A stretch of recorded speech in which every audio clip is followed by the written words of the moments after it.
tem um pessoal aí todo que assiste ele gravado, então acaba que nem sempre a gente tem bastante gente aqui.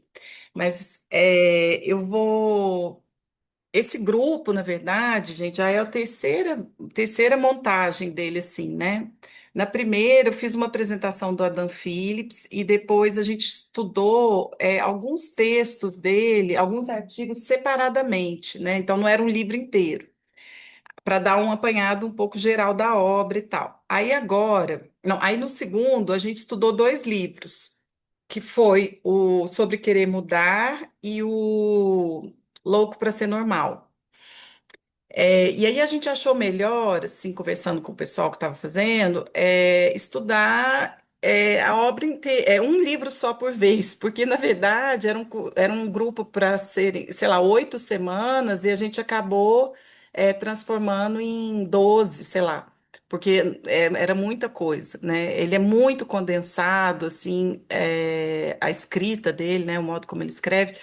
Então, assim, é muita coisa condensada, ficou difícil, assim, de fazer uma coisa breve. Então, dessa vez, né, aprendendo aí com a experiência, né, minha gente, porque é para isso que serve, eu resolvi fazer um livro só, né? E aí eu escolhi esse, que é A Cura da Psicanálise, que é um livro que ainda não está traduzido.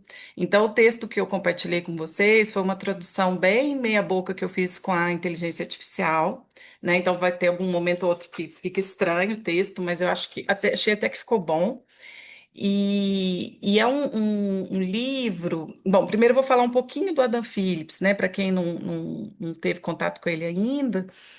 Tem uma aula que eu deixo lá no YouTube, porque é a primeira aula que eu dei, que eu explico mais ou menos, né, enfim, quem ele é. Mas passando aqui rapidinho para dizer que ele é um analista contemporâneo, né, um analista da escola lá, que a gente pode falar do grupo dos independentes. Então, um analista winnicottiano que foi analisado pelo Massoud Khan, né? É, e junto com o Christopher Bollas também fez análise com o Massoud Khan. Então a gente tem um pouco essa linhagem, né? O Winnicott, o Massoud Khan, Christopher Bollas e Adam Phillips, que são contemporâneos, né? O Adam Phillips, assim como o Christopher Bollas e o Massoud Khan, são analistas que vieram da literatura, né? Eles não vieram da formação clássica, assim, medicina, dessa área de saúde, psicologia, né? Então, tem uma coisa interessante aí, que é essa relação deles com a literatura, e nesse texto, especialmente, entra uma outra analista que eu estava muito afim de ler já há um tempo, e ela apareceu aqui na nossa conversa do último grupo, que é a Marion Milner, que também está aí entre eles, né, no grupo independente, que foi analisanda do Winnicott, supervisionanda do Winnicott, colega do Winnicott, ela fez tudo com o Winnicott, e aí,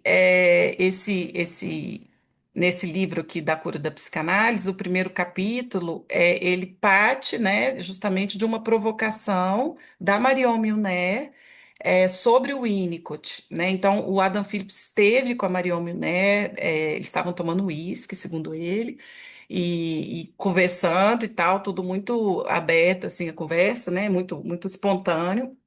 Mas aí ele parte um pouco dessas colocações que ela faz para pensar esse primeiro texto aí que a gente vai ver dele, que está na cura da psicanálise. Deixa eu ver se tem mais alguma coisa importante do Adam Phillips. Tem muitas, assim. Com o tempo, a gente vai entendendo um pouco. Ele não é um autor, ele é um leitor, né? Ele é um leitor do Winnicott, ele é um leitor da cultura. E ele é um cara que desloca com muita facilidade, assim, da clínica para a cultura. Né? Então, a gente vê os textos, assim, ele faz um esforço, escreve muito bem, né? E faz um esforço também eu acho que incluir, né, a quem não é analista na conversa, né? Então ele tem um modo que é um caráter assim ensaístico do texto dele, né? Não é um texto acadêmico, conceitual, teórico, é um texto, é um ensaio, né? É um texto que qualquer pessoa pode ler. Mas muito rigoroso teoricamente, sem ser aquela papagaiada teórica que a gente conhece, que às vezes acontece na psicanálise, né? Então, assim, ele está escrevendo, ele tem muitos livros, né? Tem alguns que são bem importantes. Eu gosto muito do Beijo, Cócegas e Tédio, que é um texto que já deve ter mais de 20 anos. Não, nossa senhora. Ele deve ter bem mais de 20 anos. Eu acho que ele é do final dos anos 90. E, e aí tem alguns elementos comuns que vão aparecendo nos livros dele, né, que eu acho que a gente consegue captar um pouco a ideia, o pensamento dele, embora ele não seja um autor que faça uma teoria da psicanálise, né?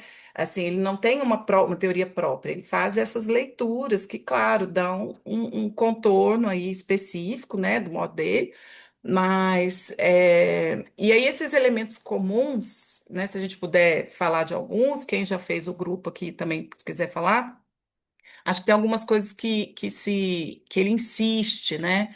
Então, uma coisa que eu vejo muito frequente é a coisa assim da noção de progresso, como ele critica a noção de progresso, né? Tanto na psicanálise quanto na própria cultura, né? Então, assim, ele não vai, para ele não existe uma ideia justamente de cura, né? Como a gente vai discutir aqui, que tem a ver com uma noção de progresso, então que a gente vai melhorar, né? Outra coisa que aparece, assim, é o uso que ele faz constante também. Nesse texto não aparece, mas ele faz um uso muito próximo ali, né, da literatura, das tragédias, né? Então ele estuda muito Shakespeare. Ele pega esses heróis trágicos, assim, como e os anti-heróis também, né, para a gente pensar a cultura. É outra coisa que aparece muito. Ele tem um compromisso assim que eu acho muito interessante, que é uma abertura, né, do pensamento, né? Então ele não encerra as questões. Então, inclusive, a gente termina o texto e fica assim, tá, e aí? O último era sobre a sanidade, né? Que a gente leu, o louco para ser normal. E aí tinha uma coisa engraçada, que a gente ficava esperando o momento que então ele ia dizer o que que era sanidade, o que que era loucura, e esse momento nunca chegou, né? Ele vai só problematizando, problematizando de um jeito muito chique e muito interessante, assim, tá bom?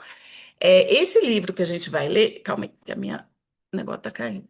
Esse livro que a gente vai ler a cura da psicanálise. O que que é isso? É um encontro que teve, chamava assim, Um Dia com Adam Phillips, né? Ele foi para Nova York, participou lá de uma conferência. Então, é essa conferência que ele faz, na verdade, duas intervenções grandes, e o recheio ali do livro tem uma discussão, né, do analista que o convida, que é o Ed Corrigan, que eu não conheço, com ele, né? E aí tem esse diálogo também que é muito esmiuçado ali.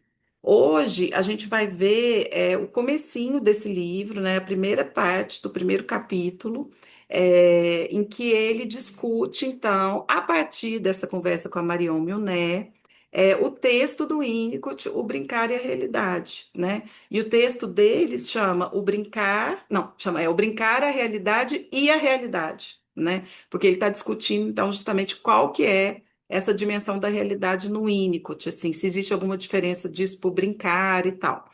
Eu vou compartilhar a tela, então a gente não vai poder ficar se vendo, mas eu fico aqui no cantinho e vocês aí eu vou, já é o texto e a gente vai comentando, tá bom? Calma aí, só um minuto.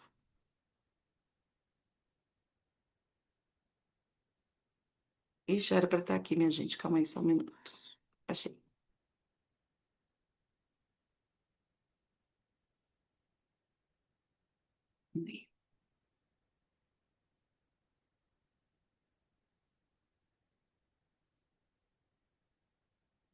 E aí, pessoal, aqui é uma aula assim que a gente tenta manter esse estilo livre dele, tá? Então vocês podem falar a hora que vocês quiserem, podem me interromper, não precisa ficar pedindo permissão. Eu gosto, tá? Que vocês conversem comigo também, para eu não ficar aqui me sentindo muito sozinha e papagaia. É, Então vamos lá. Aí, então, esse livro é de 1900, de 2021, é um livro recente dele, né? Perto dos outros que a gente andava lendo, que já eram livros mais antigos. E ele tem, nesse texto que se chama, né? Então. O brincar e a realidade, a magia de Winnicott, Play and Reality e a realidade, né? Ele faz essa dobradinha aí, a gente vai entender por quê. Esse texto ele tem uma estrutura, nesse primeiro momento que a gente vai ler, eu vou apresentar ele amplamente, e aí depois a gente vai entrar no texto, por partes, tá bom? Como eu disse para vocês, ele parte aí de um diálogo com a Marion Milner, né? Quem que é Marion Milner? Marion Milner é uma psicanalista inglesa, né? Que morreu aí no final dos anos de 1900. Ela nasceu em 1900 e morreu em 1998.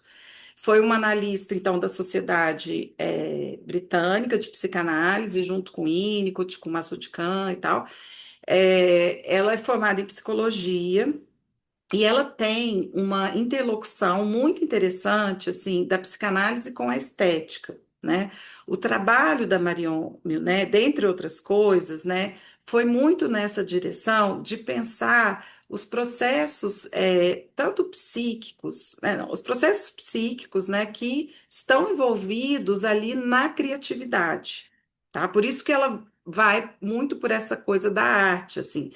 Mas a criatividade aqui, não nesse sentido também só de ser criativo do artista, né? Mas no sentido da criatividade do Winnicott, propriamente dito, né? Do que ele entende por criatividade.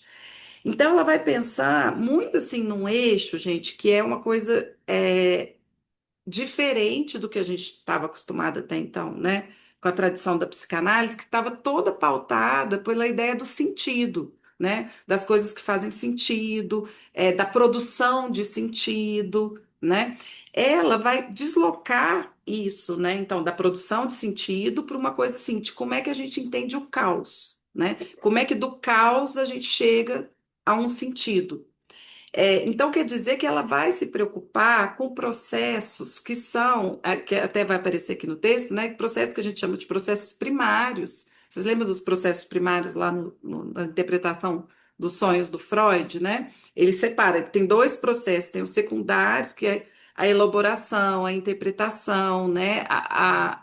Uma certa corrente de pensamento mesmo, que vai fazendo uso das representações e produzindo sentido. O processo primário é o processo da própria formação do sonho, né? Ele tem um apelo maior à imagem, ele é formado por condensação e deslocamento, ele tem uma coisa de uma descarga direta, né? Que não faz uso ali dessa cadeia de pensamento lógica e da representação. Enfim, ela vai olhar para esse processo primário e a gente pode comparar ele com a noção de caos, que é a mesma noção que aparece no Winnicott, né? E a partir disso ela vai pensar as experiências, então, de criatividade. Por que que ela chega na arte? Porque ela começa ela tem um livro que chama A Inabilidade para Pintar, não ser capaz de pintar, uma coisa assim, que não foi traduzido para o Brasil, mas em que ela estuda justamente essas inibições, não só criativas, mas inibições também de várias ordens, né, intelectuais e tal, a partir dessa noção de causa e de sentido, tá? Então, aí tem um convite que ela faz. Então, se essa mulher, gente, ela tá postando, é ótimo, ela não está postando, não, nem tinha rede social. Ela estava publicando nos anos 60, 70, né? Então, e olha que interessante o que ela já estava trazendo, né? Uma psicanálise menos ligada à questão, então, do sentido e da lógica, e mais ligada ao que a gente pode chamar de uma experiência informe, né? Mais ligada a isso que está um pouco aquém, né, da nossa capacidade de representar e dizer, né? E não no sentido necessariamente patológico dessas experiências. Muito pelo contrário, mas no sentido criativo, né? A ilusão, dentro do Winnicott, né, ela tem tanto uma capacidade que é criativa, né, de criação mesmo, como também está muito ligada à onipotência. De um modo geral, a gente estuda esses processos primários aí, já dentro de um contexto assim meio defensivo, patológico, certo? Aqui ela não está falando disso, ela está falando da expressão da ilusão e da criatividade, né? E do caos e do informe, do sem sentido, um campo que a gente pode falar assim, não patológico, tá bom? Então, ela introduz muitas questões e o Adam Phillips está conversando diretamente com ela aqui, né? Ele escreveu um livro que se chama Winnicott, né? Não sei se vocês conhecem, que ele traz a biografia do Winnicott, não é só uma biografia, né? Ele faz uma leitura crítica e tal. Muito maravilhoso esse livro. E aí a Marion Milner leu esse livro e chamou ele para conversar. Aí eles começam um diálogo, né, super interessante, assim, que ela começa a colocar algumas questões sobre a forma como o Winnicott era tomado, de um modo geral, assim, a questão da genialidade, né, ela vai confrontar isso, porque toda vez que alguém quer falar da clínica do Winnicott ou falar das descobertas do Winnicott, é um caminho muito fácil esse que a gente toma de dizer assim, ah, não, mas ele tem uma genialidade clínica, né? Eu mesma sou, eu sempre falo isso, falo, não, é porque ele é genial. Ela vai dizer assim, não, não é genial, né? Não, não se trata de, eu nem sei o que que é um gênio, ela fala, mas ele faz uma coisa muito específica, né? Que tem a ver com esses processos primários. E ele faz isso na produção do texto dele, né? Você vê, ele não parte de um conceito você vai ler no texto dele, ele não vai dialogando, né, por exemplo, com Freud para discutir tal coisa. Ele começa ali, né, ele vai produzindo um conhecimento a partir, como ele mesmo diz, né, de um não saber, né? Aqui tem tudo a ver com uma sustentação assim de não saber, né? Então ela vai discutir essa questão de gênio. E aí ela faz uma pontuação, que a gente vai ver qual que é exatamente, mas para o Adam Phillips, que ela fala assim: o problema do Winnicott é que ele achava que ele podia, como ele achava, né, que a questão toda da psicanálise estava ligada à capacidade, à possibilidade do analista brincar com o paciente, o Winnicott fala assim, né, dessa intersecção entre a zona de brincar do analista com o paciente, ela fala, o Winnicott achava que ele era capaz de atender todo mundo, né, que aquilo serviria para todo mundo, e ele cria um certo depois ela vai desconstruir isso, mas no primeiro momento ela diz, ele cria um certo otimismo, né? Uma certa esperança aí de que seria possível, né? Dar conta aí de todo mundo com essa fórmula, entre aspas, mágica que ele cria. E aí o Adolf Hitler começa a trabalhar também o que que é essa magia, né? Em contraposição, então, à ideia de genialidade. O eixo central, então, desse texto é a ideia do brincar no Winnicott, né? Essa ideia, né, que a gente sabe, enfim, né, que o Winnicott reposiciona o brincar de um modo muito diferente dos outros autores, inclusive da Melanie Klein, né, que foi quem coloca o brincar aí, né, como um correspondente do que seria a associação livre, né, só que na análise de crianças. O Winnicott ele tem uma teoria do brincar que é tão importante, né? O brincar para ele é tão importante quanto o sonho foi para o Freud. Eu adoro fazer essa comparação, porque eu acho que fica claro a importância teórica e clínica do brincar, certo? Para ele. O que que quer dizer isso? Quer dizer que o brincar para o Winnicott passa a ser o próprio modelo, né, do método psicanalítico. Ao mesmo tempo, ele é a própria forma do pensamento, né, da funcionalidade psíquica também é o brincar. Então, o brincar ele assume um papel central, né, na obra do Winnicott, na forma como ele pensa os processos psíquicos e os processos de transformação em análise também.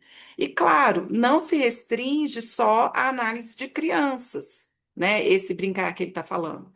Porque o que ele vai chamar de brincar, né, é o que ele vai teorizar aí como a transicionalidade, né? E a gente sabe que a transicionalidade ela é muito mais do que é, o brincar da criança, o ursinho de pelúcia, né? Da onde ele parte ali dos fenômenos e dos objetos transicionais. A transicionalidade é um modo de operar, né, gente, com a realidade, o modo de operar na relação entre o self e o outro, né, um modo específico aí, que a gente pode falar daqui a pouco também melhor como que ele define isso. Mas quando ele começa aqui, o Adam Phillips, agora, a questionar essa questão do brincar, é justamente porque o Winnicott coloca o brincar no centro, né, das preocupações dele, tanto clínicas, então, como teóricas, tá bom? E aí ele vai ter essa discussão, né? Nessa discussão aparece também, então, essa ideia da magia, né? Que depois eu vou explicar direitinho, que eu achei uma parte muito bonita, assim, do texto, né? Que ele fala que essa magia que o Winnicott, que ele não fala, não é uma genialidade, mas existe uma composição química ali, que é alguma coisa que intensifica, né? é, a própria vida, né? E o processo de análise, que tem a ver, já vou antecipar, né? Com a constituição de uma confiança, de uma esperança, né? De um encontro ali que precisa ter algumas condições de possibilidade, tá? Para acontecer. Na sequência, ele vai discutir essa noção do que é a genialidade e o que é o caos, né? Então, ela vai falar por que que eles chegam nesse ponto, porque a Marion Milner retoma uma fala do Winnicott, em que ele diz assim: olha, o que alguém quiser saber de mim, né? Um aluno quiser saber de mim, ele vai ter que extrair do caos, né? Ele fala assim: é o analista caótico aqui. Caótico não é no sentido de uma desorganização, obviamente, mas é caótico porque é um analista que funciona a partir do processo primário, ou do caos, se a gente quiser chamar assim também, ou do informe, ou do que não faz sentido ainda, tá? Então, quando o Winnicott fala, ó, se vocês quiserem saber alguma coisa, se eu tenho alguma coisa para dizer, você vem tirar daqui do caos, ele está falando dessa condição, né, que a gente também pode pensar aí dos estados tranquilos, né, dos estados de não integração, que é o que ele pressupõe que precisa ser a condição para o analista escutar, tá? É, por fim, eles vão começar a discutir, então, essa noção do processo primário, né, e do caos criativo como um modo de redescrição, então, gente, aí a gente volta ao tema do livro, né, da cura e da saúde. Porque no final das contas, o que o Winnicott está dizendo é que se a gente tiver a capacidade de brincar, né, se a gente tiver a capacidade de compartilhar uma realidade, né, de estar nessa zona de transicionalidade, colocar a criatividade sob o domínio do eu, isso é saúde para ele, né? Para o Winnicott, ele não está preocupado, como vocês devem saber, obviamente, né, com a performance, o funcionamento, o sintoma, exatamente, tal. Ele está preocupado, com a condição que a gente tem de se sentir vivo, né? De se sentir, fazendo parte do mundo, de poder ter algo pessoal, transformar o mundo em algo pessoal. Isso para ele é saúde, né? É como que a gente sai de uma impessoalidade e chega num lugar pessoal. Como que a gente lida, né, com esse processo de aculturamento, aculturação, sei lá. O próprio processo da cultura sem ceder demais na nossa espontaneidade, né? Podendo fazer parte, mas do nosso jeito, né? Então, para ele, a antissubmissão é uma forma de saúde, né? A espontaneidade, a autenticidade. Então, assim, aqui a gente já tem uma noção, se a gente quiser falar assim, de cura, né? Um processo para ele de cura, ele está voltado para isso, que é muito diferente de um processo de cura, por exemplo, né, que está ligado à produção do sentido inconsciente, né? A uma certa, ou a um conceito, né, de algum sintoma, alguma coisa mais assim, comportamental, claro que não, mas mesmo dentro da psicanálise tem uma diferença muito grande, né, no modo como ele compreende então a saúde e a própria cura, né? E outra coisa interessante assim do Winnicott é que Massutka não, o Adam Phillips vai retomar é o fato de que para ele a análise ela é um processo com começo, meio e fim, né? Não é ele usa essa expressão, não é um estilo de vida, né? Não é uma coisa que você vai fazer ad infinito aí, né? É uma experiência, né? Uma experiência compartilhada ali que tende a acabar. Então, não se trata de uma redescrição infinita da vida, tá? E isso implica, então, por que que ele está falando disso? Porque isso implica numa noção específica aí de cura, né? Aí ele vai pensar, então, nessa noção do brincar como uma única realidade, se existe uma diferença entre a realidade e o brincar, né? E disso, né, sai uma outra questão também, aí até mais política, né, e social, assim, do que é então que a gente fala que é uma vida preferível, né? Porque é óbvio que se a gente tem um modelo de sujeito, um modelo de o que uma forma que a gente entende que é um adoecimento e um processo de cura, é óbvio que a gente parte de uma ideia do que é uma boa vida, né? Então, o que a vida deveria ser, certo? E aí tem um diálogo aí importante com o Winnicott, né? Que foi um cara que teorizou isso, né? Não no sentido de definir o que a vida é, mas no sentido de dizer que a gente não pode dizer o que a vida é, né? Que não existe um sentido a priori para a vida, né? E que isso vai ser constituído ali dentro, né, do ambiente, das potências e possibilidades do self neste ambiente, né? Então, o Winnicott tem uma ideia, né, que é a vida digna de ser vivida, ou se a gente tem uma outra forma de dizer isso, que é a vida que vale a pena ser vivida, né? Para ele, isso é o, digamos assim, o auge do critério de saúde, né? É a gente ter uma vida que vale a pena ser vivida. Quando ele diz isso, gente, quer dizer que ele não está partindo de uma ideia de que toda vida vale a pena ser vivida. Vocês entendem a problemática, né? Ele está falando assim, isso não está dado. O fato de estar vivo não é suficiente para a vida fazer sentido, tá? O fato de nascer não significa que você existe, que você é real, que você se sente real. A gente precisa conquistar essas condições. Então, aqui vai ter uma discussão sobre o que é essa vida digna de ser vivida, né? É, e quem é que diz o que é digno de ser vivido? Para o Winnicott é sempre o próprio sujeito, né? Então a gente não pode partir de uma noção assim protocolar, né? Do que é do que é a vida, né? Do que é a experiência da vida, a experiência de viver, né? E ao mesmo tempo tem que manter uma certa abertura aí, né? Para pensar isso na singularidade de cada um.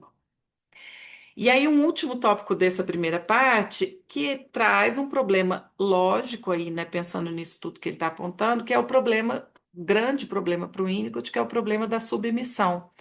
O problema do Winnicott, veja bem, não está na repressão. Não, o problema do Winnicott, quando eu falo assim, gente, eu estou exagerando, né, e colocando uma ênfase, assim, só para ser didática. Óbvio que ele lida com repressão, com recalque, com inconsciente, com tudo mais. Mas o que eu quero dizer é que ele está mais preocupado com o conflito, não é nem conflito, né? Não é nem conflito, ele não está preocupado com o conflito. Ele está mais preocupado com o paradoxo, que é a necessidade que a gente tem de se afirmar, né? Ao mesmo tempo que a gente depende que o outro reconheça a gente nessa afirmação, né? Então, a necessidade da afirmação de si, né? Ao mesmo tempo que a gente tem que aceitar o outro. Como que a gente lida, né, com essa coisa que é inevitável?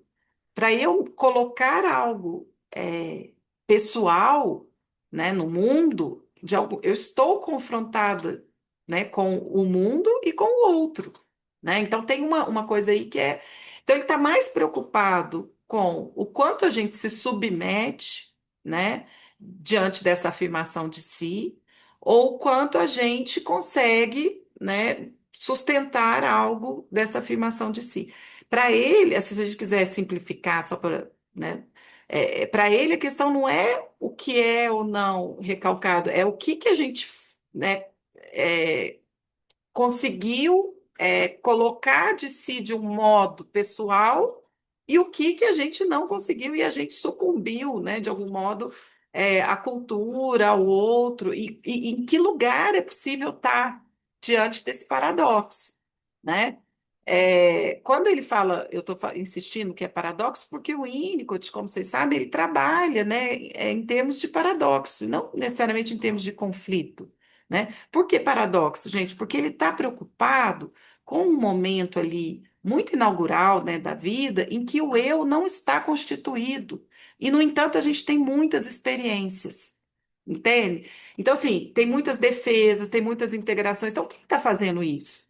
Né? Isso é um paradoxo. Como é que você pode pensar numa defesa antes que o eu esteja constituído? Certo? Então, ele vai olhar para esse momento da vida que é paradoxal, porque a gente existe também na relação de dependência com o outro. Bom, isso é o Winnicott e o Adam Phillips retoma tudo isso aqui nessa primeira partinha que a gente vai ver. Tá bom? Alguém quer comentar alguma coisa? Então, eu vou seguir.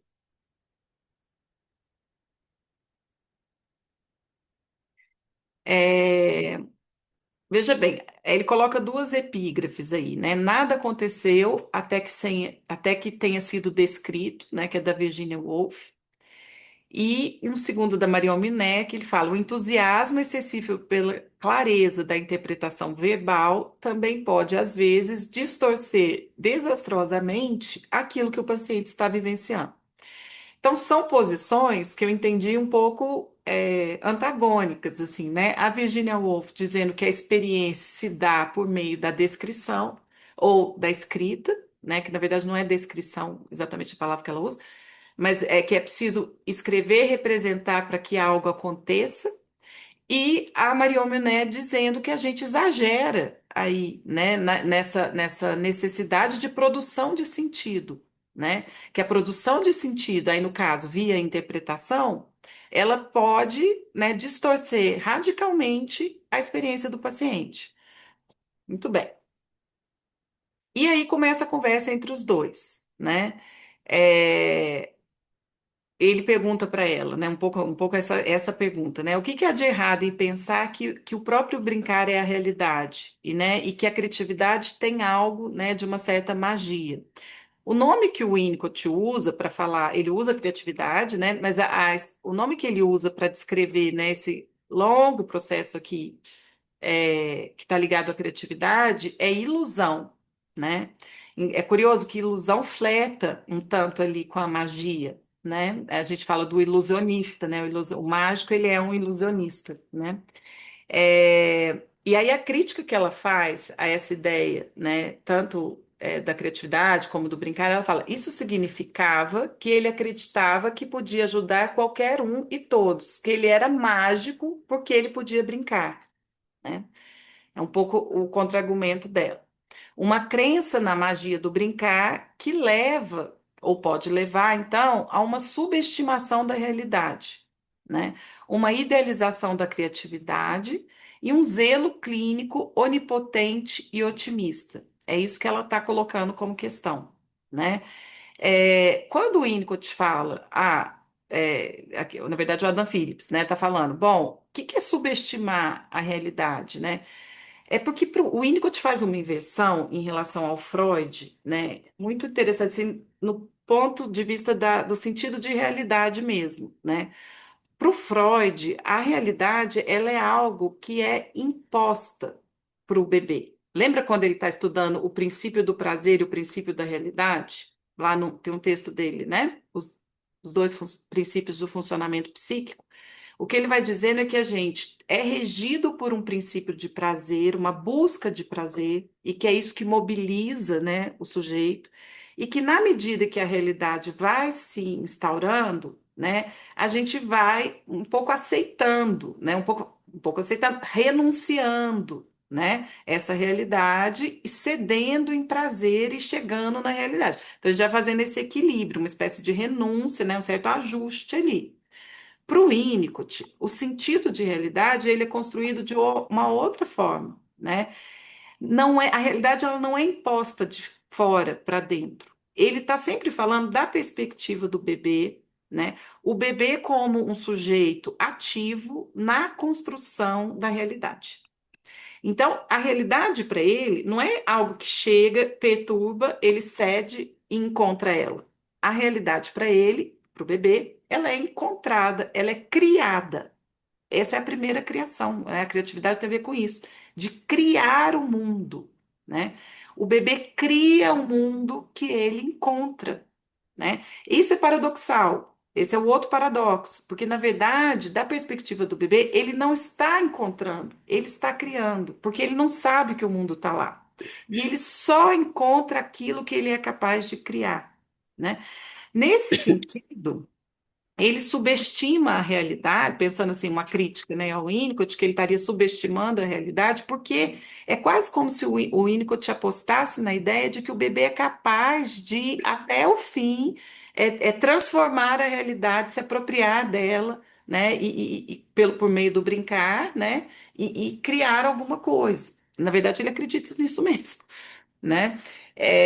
Então, nesse sentido, a realidade ela não tem essa imposição, né? Tal qual a gente pensa ali no modelo mais freudiano, né? Outra coisa que está contida nessa ideia do Winnicott sobre o brincar é o que ela fala, né? É a idealização da criatividade, como se a criatividade pudesse dar conta, né? Do nosso embate com a realidade, certo? Que a gente pudesse criar o tempo todo, estar sempre nesse paradoxo que eu estou dizendo de criar e encontrar, né? E essa ideia de uma coisa muito otimista, né? Que então vai dar tudo certo e tudo mais. Aí vamos ver como que o Adam Phillips vai respondendo às questões dela. Ele retoma, gente, então, aqui ele está falando do livro Brincar e a Realidade, certo? A gente já pode dizer uma coisa muito interessante, né? Porque o que faz contraponto com a realidade no Freud é o que, gente? O prazer, certo? O que faz para o Freud é princípio de prazer, princípio de realidade. O Winnicott faz quando ele fala o brincar e a realidade, ele está fazendo uma outra forma de contraponto aí, né? Que não é exatamente a questão do prazer, um princípio de prazer, né? Ele está falando assim, existe uma coisa que ele chama de brincar, que não só se contrapõe, se complementa também com a realidade, tem relação com a realidade, mas não é determinada pelo prazer, né? Isso é uma coisa muito importante no pensamento do Winnicott, porque para ele o brincar não está ligado, o brincar é uma experiência de baixa carga excitatória, ele não está ligado a uma teoria, por exemplo, das pulsões, né? O brincar ele tem a ver com uma outra necessidade, né, do sujeito, que é a necessidade aí de que ele chama de ser e de continuar sendo, né? De se manter integrado, de sentir que ele tem uma continuidade, que o self tem uma continuidade, né? De se reconhecer no mundo. E tudo isso o Winnicott vai descrever não do ponto de vista pulsional, certo? E aí ele tem o Adam Phillips recorta duas passagens super importantes do Brincar e a Realidade, onde o Winnicott descreve então o que que é o brincar, né? Ele fala, a psicoterapia, isso é o Winnicott, tem a ver com duas pessoas brincando juntas, certo? Ele fala, o que que é a análise? A análise são duas pessoas brincarem juntas. O que que isso quer dizer? Aí ele continua: brincar é imensamente excitante. É excitante não primordialmente porque os instintos e a pulsionalidade, né? Aqui ele coloca instinto, estão envolvidos, que isso fique entendido. E ele coloca um ponto de exclamação. O aspecto do brincar é sempre a precariedade da interação entre a realidade psíquica pessoal e a experiência de controle dos objetos reais, né? Essa é necessariamente, gente, uma relação precária, porque o brincar ele acontece aonde? Entre, lembra da tradicionalidade? Ele acontece entre o mundo subjetivo e o mundo objetivo. Ele não é nem uma criação do sujeito, não é nem um objeto subjetivo, e ele também não é só pura realidade, ele é alguma coisa que acontece entre. Então ele está dizendo aqui, isso aqui tem uma precariedade, isso aqui está ligado, né, não a uma superexcitação, né? Ele pode ser excitante, mas não é isso que rege. Inclusive, se ele for excitante demais, ele para. certo? O brincar acaba. É, esta é a precariedade própria da própria magia. Magia que surge como, né? Na intimidade, numa relação que se revela confiável.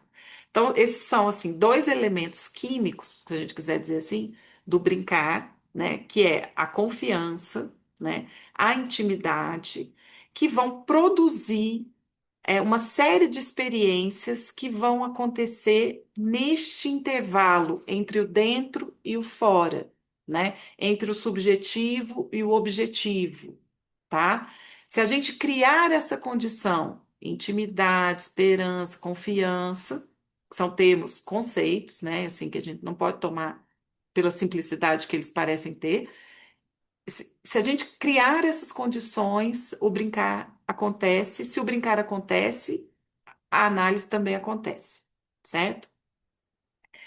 Aí ele fala, aí aqui é o Adam Phillips, né? Continuando. Há uma excitação que não tem a ver com os instintos. O brincar, ele é excitante, não principalmente por causa dos instintos, embora os instintos estejam incluídos, é óbvio. A precariedade mencionada duas vezes é valorizada na magia, e especialmente na contínua interação, que é um outro tipo de brincar entre a realidade psíquica pessoal e a experiência dos objetos reais. O que também é uma maneira de escrever a leitura e o modo como o Winnicott sugere que o leiamos. Aí o Adam Phillips faz um comentário. Note-se que a realidade é usada para descrever realidade psíquica pessoal e não objetos reais. Então, uma coisa é a realidade psíquica, outra coisa são os objetos reais, né? A realidade psíquica produz que tipos de objetos? Objetos subjetivos, né? O que é um objeto subjetivo, gente? O o exemplo paradigmático, né, de um objeto subjetivo é a alucinação do seio, por exemplo, né? É quando a criança cria o seio, ela apresenta aquela estimulação como se ele estivesse lá. Isso é um objeto subjetivo. Por que que é subjetivo? Porque ele não está lá. Esse é o conceito de alucinação em qualquer lugar, né? A alucinação é uma experiência, né, na ausência, uma experiência de sentido na ausência do objeto. É, na transicionalidade, esse objeto não é mais subjetivo, né? Justamente, ele é um objeto que transicional. Quer dizer o quê? Que ele não foi só criado, né, pelo sujeito, ele foi criado e encontrado, né? Ele está presente na realidade, mas ele é também, ao mesmo tempo, uma construção, uma criação, é subjetivo. O nome que o Winnicott dá, e desculpe se eu estiver sendo muito redundante, que talvez vocês já saibam muito disso, mas é só para a gente entender o que eles estão dizendo aqui. Mas o nome que o Winnicott dá para esse processo de criação, que é eu estou com fome, né?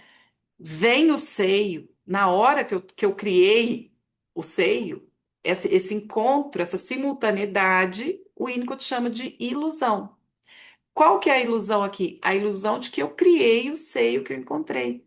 Por conta do quê? Dessa coincidência, né, da necessidade com a apresentação do objeto.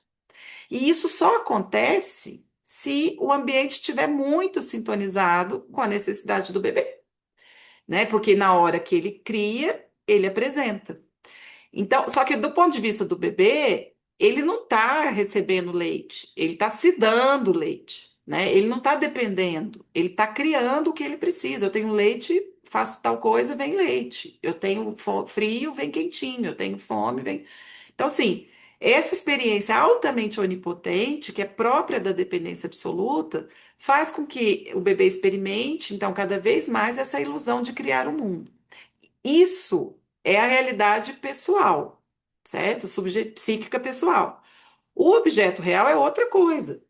Então, o peito, o seio lá que ele encontra é um objeto real. Mas a realidade pessoal é esse objeto subjetivo.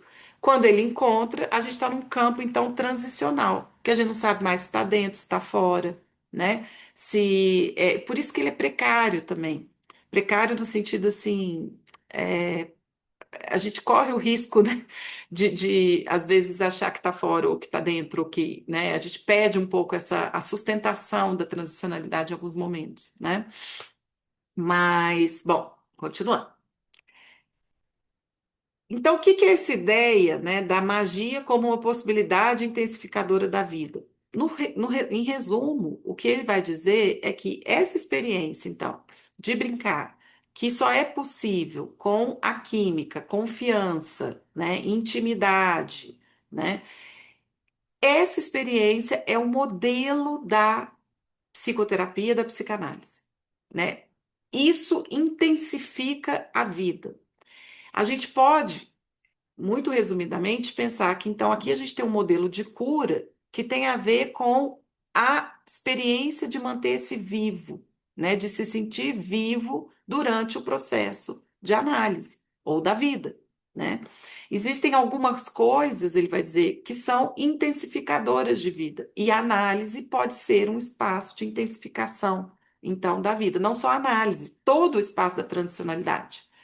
Porque a gente sabe que a transicionalidade, ela não termina, né? A gente, né, na infância, tem nada a ver. Ela é um tipo de operação com a realidade que continua na vida cultural do adulto, certo? Da nossa participação na realidade compartilhada. E isso é também uma intensificação de vida. Vamos ver como que ele fala isso. Aí ele continua, tá? Isso aqui é o texto do Adam Phillips. Então, há a própria magia, uma palavra que o Winnicott sabe que pode ser algo negativo, uma palavra suja da psicanálise. Eles já chamam a gente de charlatão. O Winnicott vem aqui falar de magia, vocês imaginam, né, gente? Ninguém pode ler isso aqui, tá? Só entre a gente. E que ele usa mais do que define. Bom, aqui já tem muita coisa do Winnicott, né? A questão de usar os objetos, as palavras, mais do que definir. Ou define ao usar. Uma magia que surge da intimidade e de relações confiáveis, duas coisas que o Winnicott mais valorizava. É claro que, se a magia pudesse ser definida, generalizada ou consensualmente acordada, não seria magia. Chamemo-la, no contexto da escrita de Winnicott, de possibilidade intensificadora da vida.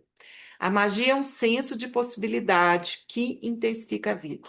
E se a gente quiser dizer, a magia, então, né, como ele está colocando, ela é essa relação de intimidade e confiança, né? Aonde que está a intimidade e a confiança nessa cena aí que eu falo da ilusão? O bebê que é, de algum modo, espera o SEI, né, depois de uma experiência de gratificação, ele tem a condição, né, de criar imagens, então, que vão antecipar aquilo que ele precisa, né? Só se ele confiar, só se ele souber que aquilo lá vem, entendeu? E aquilo só vai ser confiável se tiver ali numa sintonização, num ritmo, né, muito sintonizado entre ele e o ambiente, certo? Isso cria intimidade também. Isso que ele fala da magia, que a gente pode chamar também de ilusão, né? E que são experiências, então, de intensificação de vida. Por quê, gente? Porque a clínica do Winnicott está muito preocupada também com os processos de desvitalização, né? Os processos de sentir que a vida não vale a pena, né? Que a gente pode chamar de depressão aí, psiquiatricamente. Mas é um tipo de sintomatologia que tem a ver com não se sentir real e sentir que a sua vida não faz o menor sentido, por exemplo, né? Então, quando a gente pensar processo de intensificação da vida, tem a ver com isso, de dar uma reanimada no sujeito, né? Veja bem, esse é um objetivo dentro da psicanálise que nunca foi claro ou claramente colocado dentro da teoria freudiana, certo? Porque o Freud tinha outras preocupações e outros tipos de sofrimento também, né, que ele encontrava na clínica e outras estratégias clínicas, tá? Para Marion Milner, em sua troca comigo, parecia que a magia de Winnicott era ao mesmo tempo a melhor e a pior coisa dele. Ele está dizendo. A desvantagem, é claro, da psicanálise como busca de intensificação. com busca de possibilidades intensificadoras da vida, é que ela pode ser perigosamente irrealista. Pode envenenar o paciente com esperança, pode envenenar o analista com esperança, isso é, inspirar, então, uma onipotência compensatória. Aí ele faz um contraponto, ele fala assim, ó, eu entendo que não dá para a gente ficar aqui espalhando nosso cartãozinho, falando que a gente faz intensificação de vida. Mas uma análise, uma psicanálise que não está comprometida com isso, né? Com o reconhecimento e o fomento dessas possibilidades de vitalização, seria o que ele chama de mortífera.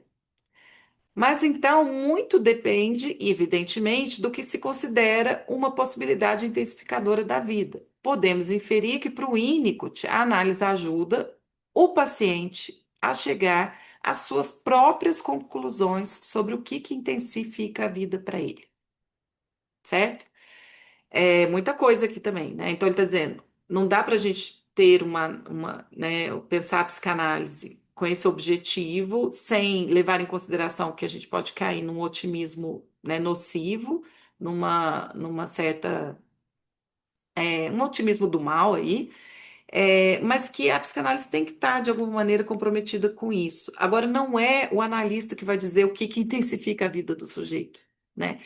O analista está ali para dar as condições que o sujeito encontre, né, os seus, digamos, catalisadores ali de vida.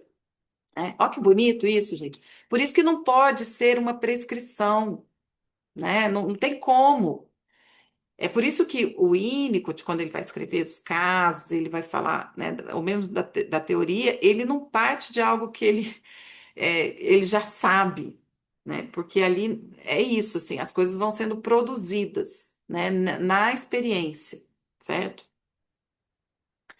Veja o Milner lutando para compreender o que em Winnicott vale a pena preservar. Uma questão contínua, claramente, para qualquer um que valorize o seu trabalho. Aí, isso aqui é o texto corrido, mas eu separei em blocos, né? Aqui eles vão começar a discutir a questão que eu falei para vocês da genialidade do caos, né? Frequentemente, quando eu falava às pessoas sobre o Winnicott, escreveu Miné, em sua tentativa de uma avaliação mais pública e institucionalizada do que o Winnicott significou para ela, elas diziam, as pessoas diziam, ah, é claro, mas é claro, ele era um gênio. Eu não sei o que faz um gênio. Tudo o que eu sei é que devo tomar como texto para este artigo algo que ele certa vez disse a seus alunos pouco antes de uma aula. O que vocês tirarem de mim, gente, que engraçado, eu cortei. É assim, ó, o que vocês tirarem de mim, vocês vão ter que extrair do caos. É isso que ele fala, né? Então a Miné fala assim, não sei se é genialidade, mas ele fala alguma coisa aí do caos. O artigo de Marion Minet, Winnicott and the Two-Way Journey, texto que ela leu na reunião memorial para Winnicott na Sociedade Psicanalítica Britânica, começa com uma advertência semelhante à que ela havia feito para mim. Algum tipo de dúvida ou qualificação quanto ao valor do trabalho de Winnicott, que me pareceu e ainda me parece abrir a sua obra de modo interessante e útil. Então, assim, o que parece uma crítica, né, o modo que ela fala assim, que o Winnicott diz, você tem que extrair do caos, né? Na verdade, ela vai abrindo para a gente ler o Winnicott de um jeito muito interessante. Aí ele retoma o Winnicott. O fato é, o sentimento de dúvida, né, está muito próximo. Só um minuto. Está muito próximo do seu oposto, que é a crença. E para um senso de valores, e para o sentimento de que há coisas que valem a pena preservar. Então, ele está dizendo, estar em dúvida, não saber, é isso que ele está falando, não saber, né? É tão importante quanto aquilo que a gente sabe. Assim, porque está tão próximo daquilo que a gente sabe, certo? A crença está muito próxima da dúvida. Ele chega, né, com a questão da dúvida. Extrair do caos é isso. Eu não vou responder para vocês, vocês vão ter que encontrar, certo? E isso eu quero preservar. Aí ele fala, tem coisas que a gente pode preservar, né? Algumas coisas a gente já sabe, mas de um modo geral vale a pena. Mas de um modo geral a gente tem que extrair. Veja o Miné como alguém que luta para discernir o que, em Winnicott, é digno de ser preservado. Uma questão contínua, claramente, para qualquer um que valorize a sua obra, né? Então, o que que a gente preserva no Winnicott? Aí ele cita a Milner. Muitas vezes, quando eu falava às pessoas sobre o Winnicott, escreveu Milner em sua tentativa de uma avaliação. Ai, desculpa, eu já escrevi isso. Do que o Winnicott significava para ela. Elas diziam: Ah, mas é claro, ele era um gênio, né? Quando ela tentava falar do Winnicott, que foi analista, supervisor, tudo dela, ele fala: Ah, mas é lógico que ele é genial. Aí ele escreve. Aí eu repeti aqui, gente. O que você extrair de mim, ela retoma o que o Winnicott disse, né? Você terá de extrair algo do caos. Ela conclui sua palestra dizendo: Sei lá o que significa dizer que alguém é um gênio, desejo deixar claro que acredito que o Winnicott estava em excelentes termos com seu processo primário. O que que é isso? O caos para ela, né? Isso que ele está dizendo, de onde vem, né, o que ele tem para dar, não só em termos de conhecimento, mas na relação com o paciente, né, também, é justamente o processo primário, né? É justamente esse momento do não sentido, né? Esse momento de uma certa não integração, de uma certa, uma coisa informe, né? Não se sabe, o sentido não pode estar dado antes. É isso que ela está dizendo, né? E o Winnicott, ela diz, lida muito bem com o seu próprio processo primário, porque não é todo mundo que lida, né? A Marion Milner, inclusive, o eixo da, né, para ela assim, da análise tem a ver com a sustentação do caos, né? Ela acredita que essas pessoas que estão inibidas, né, no processo criativo que ela estuda, elas têm uma dificuldade de suportar a condição do processo primário, do caos, do não sentido, tá? Da não integração. Elas precisam estar defendidas, né? Isso já pressupõe um nível ali de processo secundário quando você tem uma defesa, certo? Então, ela está dizendo assim, o Winnicott vai muito bem com isso. Agora, se ela está dizendo que o Winnicott vai muito bem com isso, o Adam Phillips vai falar assim, gente, mas não dá para a gente dizer que a psicanálise é estar bem com o seu processo primário. Vamos ver como que ele fala isso. Ao não concordar em simplesmente chamar o Winnicott de gênio, ela quer abrir espaço para que possamos ter aquilo que o próprio Winnicott chamou de um curso completo de nossa experiência dele, sem sermos prejudicados pelo consenso colusivo, nem, ao que parece, por uma fuga para a idolatria. O que é isso, gente? O curso completo da nossa experiência dele. Que a gente possa transformar o encontro com ele em algo pessoal. Porque esse é o curso completo da experiência para o Winnicott, né? Algo que vai de um objeto subjetivo para um objeto transicional, que chega numa posição de um objeto da realidade compartilhada, certo? Ela fala, o que o Winnicott quer é que a gente chegue nele assim também, né? Que a gente faça uso, né, do que ele dispõe, mas ao nosso modo. Então, ele é um analista não dogmático, né? E não dogmático num sentido, assim, muito radical, porque não é só não dogmático, é não dogmático na clínica, é não dogmático na forma de construir o pensamento, tá? Não quer dizer que ele não parta da tradição, é obviamente que ele parte, só que ele faz um uso criativo da tradição. É isso que ele está dizendo que a gente deve fazer também. É, claramente, Milner não estava disposta a aderir à idealização de Winnicott.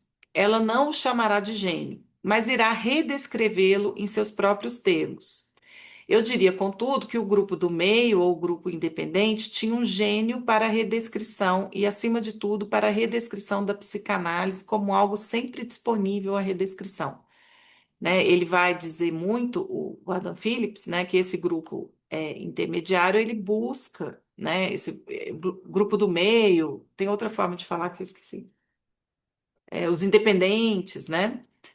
Que ele chamou de grupo independente. Eles têm essa tentativa de redefinir, né, de redescrever a psicanálise e estar sempre aberto à redescrição. Até porque são analistas, gente, que partem, né, também de outras premissas, assim, que não são necessariamente só as freudianas, né? Como eu já disse, eles vão olhar para o narcisismo primário, para os processos super precoces, né, de constituição psíquica. Então, obviamente, isso vai produzir uma outra redescrição. Ele não pode dizer que o Winnicott é um gênio. Ela não pode dizer que o Winnicott é um gênio, mas pode dizer algo que ele disse. O que você obtiver de mim terá distraído o caos. Ele só pode dar o seu caos. E o ouvinte escolhe, consciente e inconscientemente, o que, se é que há algo que existe ali para ela, para ele, no caso, para o ouvinte, né? Então, assim, ele vai oferecer isso, certo? O Winnicott está aqui apelando à autoridade do trabalho do sonho e não ao dogma, né? O que orienta ele, então, seria mais o processo do sonho, de sonhar, né, do processo primário, do que o sentido e tudo que a gente já sabe e já constituiu como sentido, no encontro com o outro, né? Uma versão bastante diferente de autoridade. Desenvolvimento de acordo com as idiosincrasias do desejo do indivíduo em oposição à obediência e à doutrinação. O caos de Winnicott, como o devaneio do Freud, é algo a partir do qual o público poderia tecer seus próprios sonhos idiosincráticos. É, então, assim, o processo de caos do Winnicott, né, esse processo que ele fica, e o Massoud Khan tem uma descrição tão bonita dele, ele fala assim, que o Winnicott, quando você estava lá falando com ele ia meio que assim, parecia que ele estava dormindo, sabe? Que ele ia, assim, ele fala assim, entrando dentro dele mesmo, aí de repente ele vinha para fora e ele estava totalmente presente. Nos dois momentos, assim, né? Não é que ele não estava ouvindo o que o outro estava falando, ele estava lá, aí ele vem. É, Ele fala, então, que isso é muito próprio do próprio, é muito próximo do devaneio também, né? Dessas formas dessas formações simbólicas, gente, que ainda são, muitas vezes, sem sentido, né? Assim como o Winnicott diria e escreveria que não era o que o analista dizia que era privilegiado, mas o que o paciente podia fazer com isso. Portanto, a questão, como eu disse, não é de autoridade, mas de uso do trabalho do sonho, não da doutrinação, da leitura, não do aprender de cor, certo? Então, veja bem, é o mesmo princípio para o analista, o Winnicott analista, e nós estudando o Winnicott, né? Não se trata aqui de fazer, ele diz, né? De aprender, de copiar, né? Mas de poder se apropriar e usar aquilo. A noção de uso é muito importante para o Winnicott, né? Tem um texto dele que se chama O Uso do Objeto, que a gente acabou de ver aqui, quem fez outro grupo lá. Ele fala assim: existe relação de objeto, né? Obviamente, mas existe também uso do objeto, né? E são coisas diferentes. A capacidade que a gente tem de usar está mais ligada, né, às experiências, então, de sustentação, né, ambiental, do que esse processo projetivo da relação de objeto, né? E o Winnicott realmente ele está muito preocupado com o uso, né? Com o uso que a gente faz da análise, que o paciente faz da análise, com o uso que a criança faz do que a gente oferece para ela. Não importa, o que é importante aqui não é tanto o que o analista diz, ele fala, é mais como que isso, para que isso vai servir para o paciente, né? Que uso que ele vai dar para isso. Em outras palavras, o Winnicott supõe que ninguém pode saber de antemão o que tem valor, até que isso seja encontrado e receba uma resposta. Eu acho que a gente pode trocar essa coisa do valor aqui pelo sentido, eu acho que faz mais sentido. Então, seria: o Winnicott supõe que ninguém pode saber de antemão o que tem sentido, até que isso seja encontrado e receba uma resposta. Aí ele fala: a piada não pode ser boa demais para o seu público, embora a piada possa levar tempo. Quer dizer, a gente pode. O que faz da piada uma piada é só o fato do uso que as pessoas vão fazer dela. Se não tiver uso, ela não tem graça nenhuma, certo? Ela não serve de nada, né? O valor de qualquer coisa está naquilo que pode ser feito com ela. O valor não pode ser subordinado à sociabilidade ou a um uso posterior imprevisível, né? O sentido, vamos trocar pelo sentido. O sentido das coisas não pode ser subordinado à sociabilidade. Quer dizer, o que faz sentido para mim no encontro com o paciente não é o que eu sei de psicanálise, né? É o que a gente pode fazer com aquilo ali que ele está me falando. Ou um uso posterior imprevisível. Os materiais são definidos pelo que pode ser feito com eles, e qualquer coisa e tudo pode ser material para uso. No trabalho do sonho, da vida cotidiana, certo? No trabalho do sonho, a gente usa o quê? O resto de toda a percepção, tudo que a gente tem, né, de recurso psíquico para formar o sonho, é isso que ele está dizendo. No trabalho do brincar, que seria esse sonho diurno aí, a mesma coisa. Só que a gente pode usar, inclusive, né, a materialidade. É, Isso claro, complica a ideia de que na formação psicanalítica uma pessoa poderia ser ensinada sobre o que dizer e quando dizer, certo? Está dizendo, a gente não ensina as pessoas o que dizer para o paciente ou quando dizer. Isso é incongruente, né, com o que ele está dizendo aqui. Então, é uma forma de pensar a formação do analista, né, a relação do analista com o paciente, que vem deste modo aqui. Gente, eu vou ter que desligar a minha luz máximo e colocar meu carregador.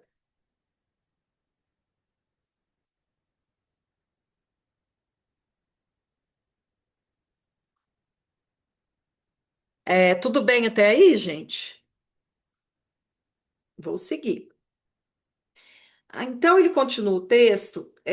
Aqui eles vão começar a entrar propriamente na discussão, né, do que é então esse processo primário, que ela fala que o Winnicott estava muito bem, obrigado, ou o caos criativo, que ele fala de onde a gente deve tirar as coisas, né, que começa a ser uma própria redescrição, né, da cura e da saúde. Então, estar de boa com o seu processo primário ou com o seu caos criativo seria uma forma de saúde. No limite, a gente está fazendo essa pressuposição, né? E assim, Milné pode prosseguir dizendo que, em sua linguagem, que utiliza a linguagem de Freud, o Winnicott estava em excelentes termos com seu processo primário. Para Milné, assim como para Winnicott, o objetivo da psicanálise era estar em melhores termos com o processo primário de cada um, o meio do trabalho do sonho. Milner implicitamente associando o caos criativo de Winnicott àquilo que Freud chamou de processo primário, né? Então aqui ela junta tudo. Ela vai parte do Freud, né? Que processo primário é uma ideia do Freud, apesar dele se preocupar muito mais, eu acho, com o processo secundário, né? Que é a interpretação, a elaboração. É, Ela vai aqui associando, né? Nos termos do Winnicott, o processo primário ao caos. Este é um objetivo extraordinário para a psicanálise e uma extraordinária redescrição do que veio a ser conhecido como conceito de cura na psicanálise. Todas as versões, aí ele começa a falar, isso aqui é um conceito de cura, né? Estar de boa no processo primário. Mas todas as versões de cura da psicanálise são normativas, né? É claro, quaisquer que sejam as normas que adotem. Se a gente fala isso, isso já pressupõe uma certa norma, né, sobre o que é, então, fazer análise, sair da análise, se curar. É, Aí ele retoma: estar em excelentes termos com o próprio processo primário, sugere Minéria, ser capaz de suportar e desfrutar o próprio caos fundamental, que pode ser um caos criativo se ele puder ser utilizado, porque nem sempre esse caos, a experiência do caos, do informe, do processo primário, elas são é, é, boas, no sentido assim, elas podem ser vividas com muito pavor, com muito terror, né? É, experiências, por exemplo, de não integração, né? Tem pessoas que conseguem. O que que é a não integração, gente? O Winnicott, na verdade, seria bom dizer isso, né? O Winnicott, ele tem essa ideia de que a gente, num primeiro momento, a gente nasce não integrado, né? Quer dizer, eu não preciso de fazer nenhuma defesa, e nenhuma síntese, né, integração das minhas partes. Eu posso simplesmente estar sem precisar estar fazendo né, constituindo aí, né, um aparelhinho psíquico conectado e defendido o tempo todo, tá?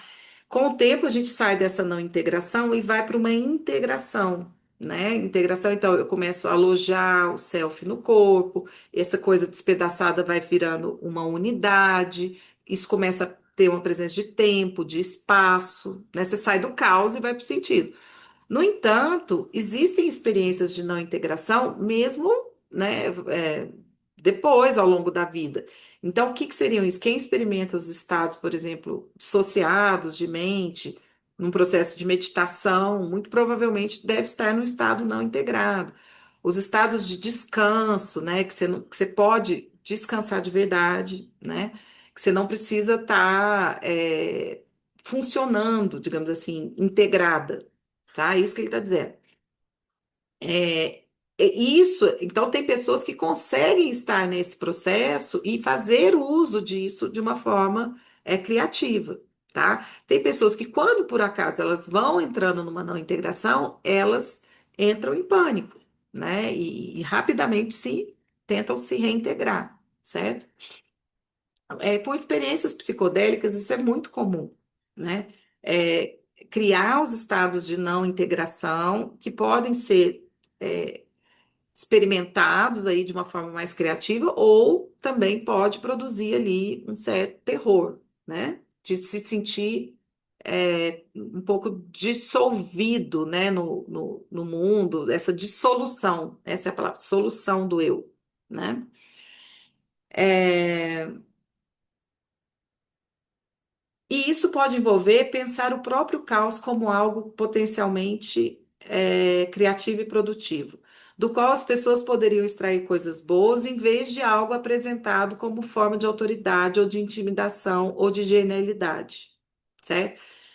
Para Milner, imagino, a fonte da genialidade, por assim dizer, só poderia ser o processo primário, só poderia estar na relação com o próprio processo primário. Tudo bem, gente? Deu para entender isso aqui? É um pouquinho complicado essa parte aqui, eu acho. Mas deu para acompanhar? Então vamos, se vocês quiserem perguntar, contestar, ou vocês estão não integrados aí? Bom, estar em melhores termos com o seu processo é uma Aí, ó. Aí, de novo, estar em melhores termos com o processo primário é uma redescrição radical da saúde, da adaptação e da saúde como adaptação, né? Como que você consegue manter esse estado não integrado ao mesmo tempo, né, que você está na relação com o outro, por exemplo, ou na relação com a realidade, né? Como que você se adapta ao que, de algum modo, é demandado de você, mantendo e preservando esse estado caótico. Temos de imaginar como seria um tratamento e a formação psicanalítico sem mencionar a sociabilidade e a moralidade, se o objetivo da análise fosse estar em melhores termos com o nosso processo primário. Quer dizer, não dá, né? Como é que você vai querer é, que essa seja a condição do analista, né? O analista caótico, aí ele ironiza, não tem sido, de modo geral, um ideal do ego promovido pelas instituições psicanalíticas. Tampouco, de fato, o objetivo da análise foi formulado como uma libertação da apresentação pelo paciente do seu caos. A gente também não fala assim, né? Fala, ai, venha caos, né? Então ele vai continuando. Fiquei tão impressionado com o que a Marion Muné me disse na ocasião que relatei que, pela primeira vez, fui para casa e anotei. Escrever e manter anotações não é um modo de guardar as coisas que valorizo, mas havia algo em seu tom e em seu vocabulário, ecoando, é claro, do título do Winnicott, Playing and Reality, que eu quis preservar. E isso suscitou, como eu dizia, algo a respeito deste artigo. Então, isso aqui é só a introdução que ele faz da conversa dele com a Marion Milner, para dizer um pouco como. E você vê o caráter ensaístico, né? Ele não começa por definição, por conceito, ele vai falando da experiência, né? E vai produzindo isso aqui a partir da experiência. É, o que significa acreditar, se o Winnicott acreditava e muitas vezes não acreditava, que o brincar era a única realidade real, ou a única realidade que importava, e que era, de fato, magia. E então acreditar em um contexto psicanalítico que todo brincar, toda assim chamada criatividade era magia, quando magia, como no pensamento mágico, não era, na linguagem da psicanálise, algo que se aspirasse. Quer dizer, ninguém estuda psicanálise para ser mágico. E era, por definição, algo em desacordo com a realidade, o chamado princípio da realidade, sendo algo que a psicanálise sempre presumiu digno de reconhecimento, né? Então, o que que é falar que a realidade é o brincar, né? Sendo que a gente. E que isso é constituído por uma magia. Acostumamos ao Winnicott, famoso por jogar livremente com a linguagem psicanalítica, brincando com a realidade da linguagem psicanalítica, de modo que ele escreveria, por exemplo, a saúde inclui a ideia de uma vida vibrante e a magia da intimidade, em seu artigo de 67, no conceito de um indivíduo saudável. Vibrante ainda não é um termo psicanalítico, mas talvez devesse ser. Tem uma outra tradução para vibrante que é melhor, tá? Ai, eu esqueci onde está esse texto. Calma aí. Depois eu já olho, eu falo para vocês. Mas seria alguma coisa assim, vitalizante, né? É uma vida intensa, não no sentido de intensidades, mas uma vida viva, vibrante, vamos colocar vibrante. Então, ele está dizendo assim, o Winnicott brinca muito com as palavras, né? Então, ele está falando que a saúde é uma vida vibrante e a magia da intimidade. Ou seja, não é um modo da gente falar, né? Psicanalitiquez. Aí ele fala. Então, por assim dizer, elevar ainda mais a. Calma aí, gente, isso aqui tá errado.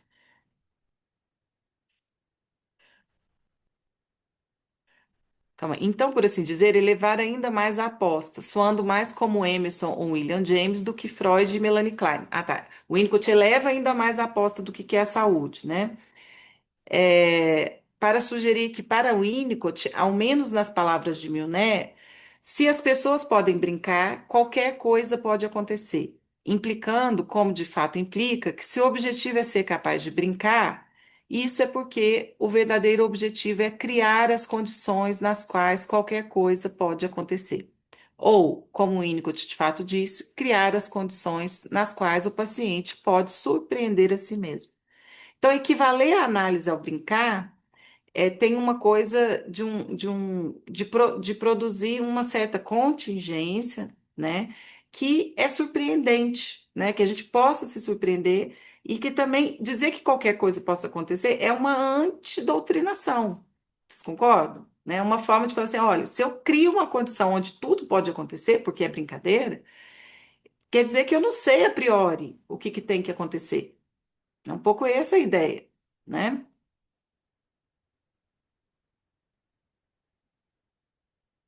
E que a ideia de que qualquer coisa poderia acontecer é algo bom de acontecer, né? Como se, na formulação de Miné, das formulações de Winnicott, o objetivo da psicanálise fosse criar as condições nas quais qualquer coisa possa acontecer. A gente está meio repetido isso aqui. Se qualquer coisa pode acontecer na psicanálise, então o ônus recai sobre qualquer grupo psicanalítico específico para decidir quais são as coisas boas que podem acontecer e quais são as coisas ruins. E é aí, como sabemos, que começam os problemas e entram o interesse, o prazer e a curiosidade. Então, o que que é você promover uma psicanálise que diz que a psicanálise é o que acontece quando a gente brinca, né? Uma psicanálise que pensa que nessa condição tudo pode acontecer, e quem é que vai dizer o que pode ou não pode acontecer? Aqui começa o que ele diz, os problemas, ele está falando das rixas das escolas, né? E o que a gente pretende, né, como psicanálise, assim. Aqui, daqui em diante, ele começa a fazer, então, gente, e esse texto ele está contínuo, tá? Como eu disse, eu que coloquei essas partes, assim. Ele começa a dizer que quando a gente pressupõe um objetivo para a psicanálise, a gente pressupõe um modo de vida, né? Como eu já disse, né? Um modo preferível de vida, que a gente entende como mais, sei lá, normal, se a gente quiser, mais tranquila, mais saudável, mais, né? Tem que ter uma série de conceitos aí, né? Por trás da noção de uma saúde e de uma vida preferível, certo? Tem uma coisa também que aparece bastante no Adam Phillips, que é uma consideração que ele faz, né, da psicanálise contemporânea, que ele diz o seguinte: o Freud, ele queria, e ele foi, um cientista, certo? Ele não estava interessado em produzir uma disciplina que falasse sobre os modos do, do bem viver, digamos assim, né? O que é uma boa vida? A psicanálise para o Freud não tinha, né, a pretensão de descrever, né, uma boa vida, descrever também, digamos, uma qualidade mais ética da vida, certo? Porque para o Freud isso era um exercício da filosofia.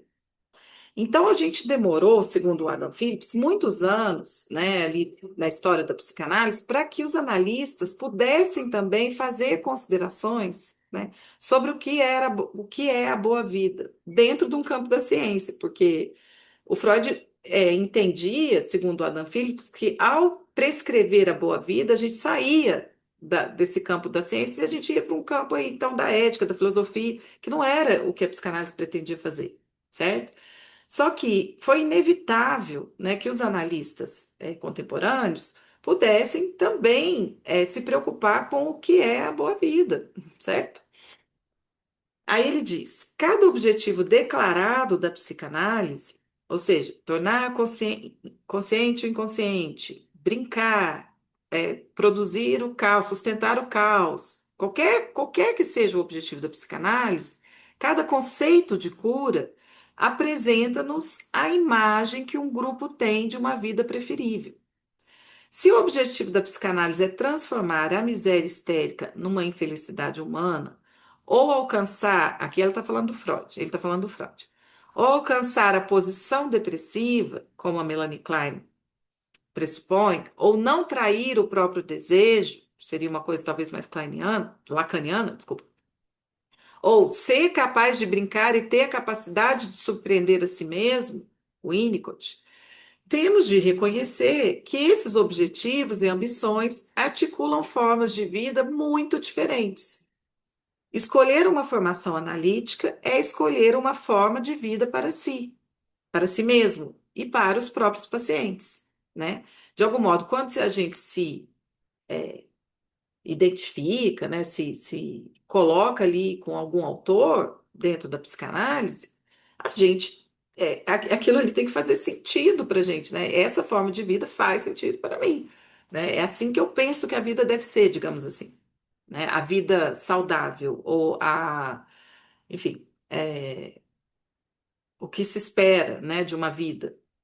Então, automaticamente, e ele fala muito disso no livro que a gente leu agora da Louco para Ser Normal, porque ele vai trabalhar justamente o conceito de sanidade, né? Então ele vai vendo como que a questão, assim, existe um constrangimento, né, social e político, né, na forma de pensar o que é bom, né? Às vezes para alguém aí ser bom é ter, sei lá, não sei quantos quilos. O outro bom mesmo é poder trabalhar em paz. Para a psicanálise, de um modo geral, é amar e trabalhar que importa, né? O Freud fala. Mas aqui a gente tem nuances, assim, né? Dentro da própria psicanálise do que é esse bom, certo? E ela não isso não é ao acaso, obviamente. São posições políticas, né, e ideológicas também a respeito da vida. Gente, comenta alguma coisa.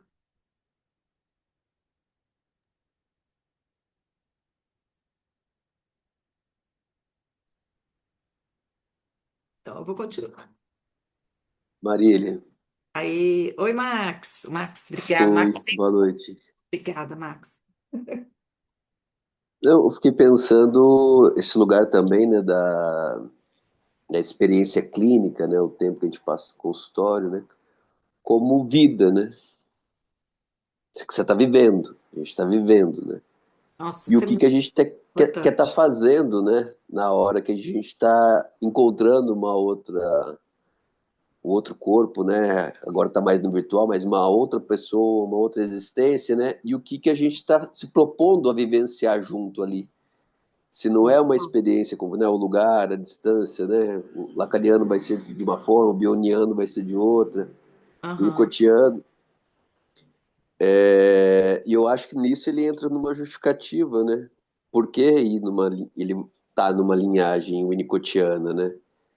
Que acho que a uhum, gente tem visto nos outros textos, né? Até da liberdade para pensar, né? Ele está falando de psicanálise, mas ele está flertando com ensaístas, né? Ele não para de falar do William James, da experiência, né?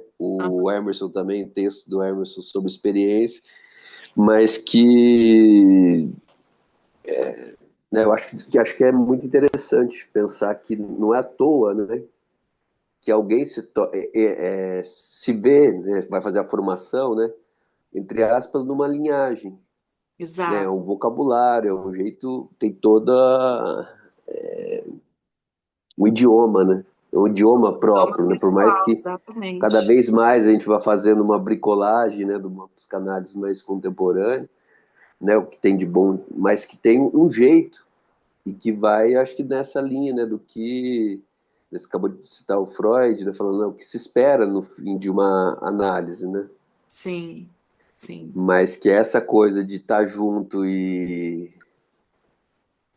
quase que assim, né, não precisa ser sofrido, né, tem sim, precisa ser um tanto divertido, a pessoa tem que estar apta, né, sei lá, pensei nessa referência, né, que ele fala muito, né, da vida que vale a pena ser vivida, né, senão não é sim, vida, né, tem esse lado pretensioso, né, mas no lugar de alguém otimista e que alcançou, né, um lugar de satisfação de ser quem se é e suportar estar no próprio caos e no caos do outro, né, que parece que é o sim. que o Winnicott sustentou, eu acho, assim, que acho que, sei lá, acho que é por isso que a gente está aqui, né? Eu tô pensando Não, no terceiro modo, e chegamos né? na Mariô Milné, né?